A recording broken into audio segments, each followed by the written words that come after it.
Okay, I hope y'all come back. It's not anybody's computer. Just go to the new live, please.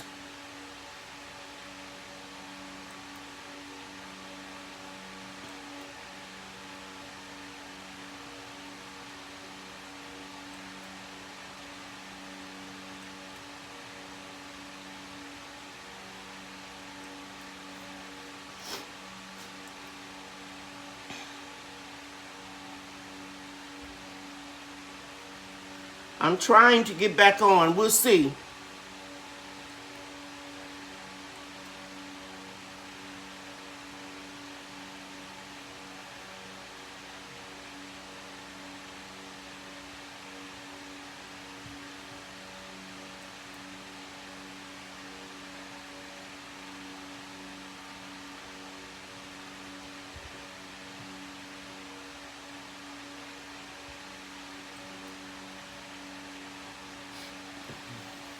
That fan has really got me going.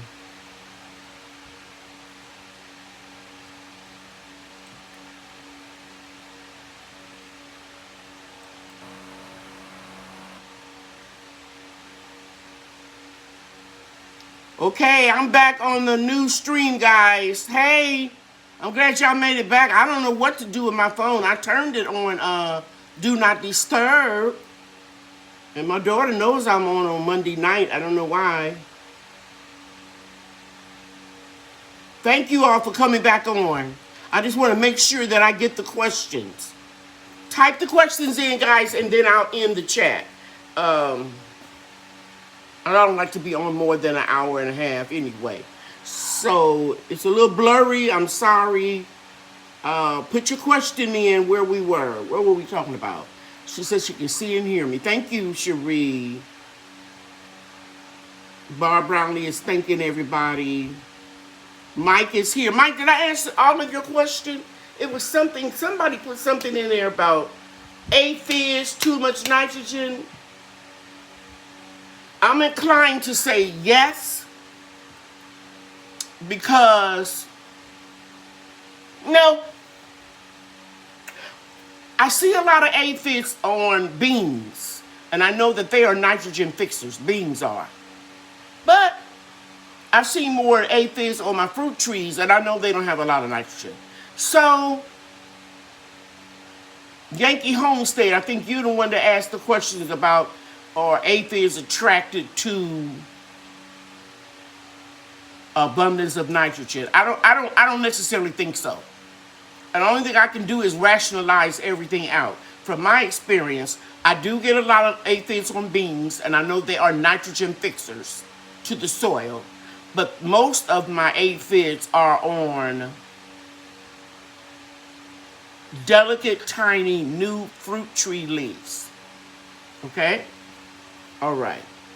So we're back again. I'm just going to answer these few little questions, and then we're going to... That was it. I got, do aphids like the nitrogen? They are attracted to it. Thank you, Barb. If you have any more questions, guys, go ahead on and ask them now. Because I'm going to hang up in about 10 minutes.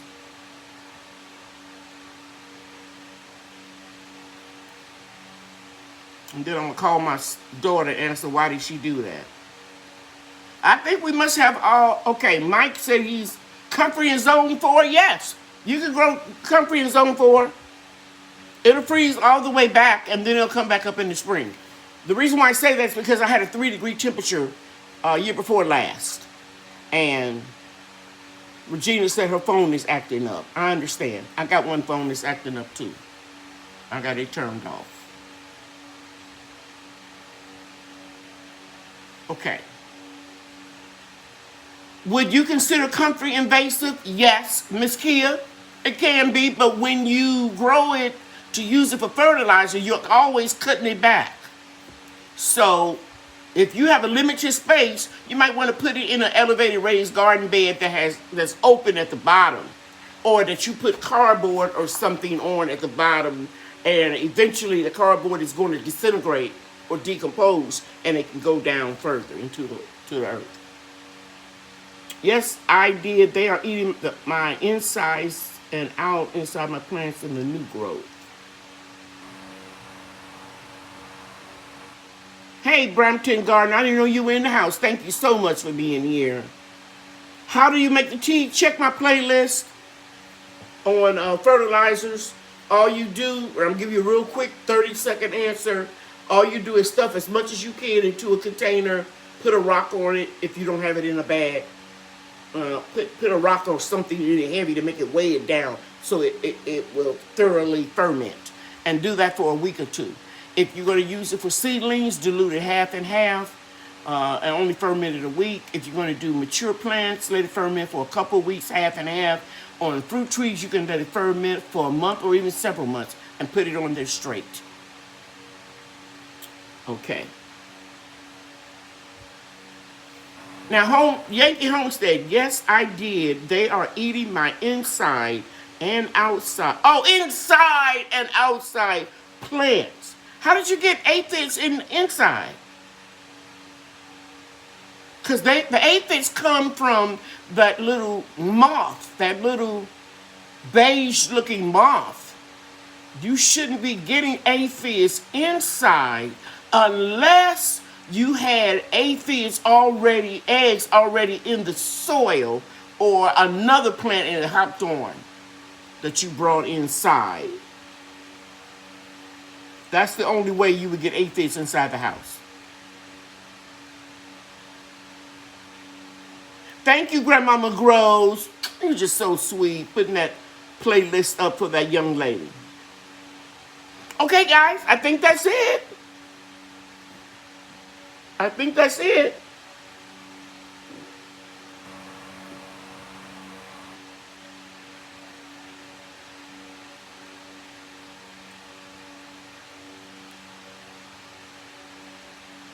So if you don't have any other questions, I'll see you next Monday night. You are certainly welcome, LW.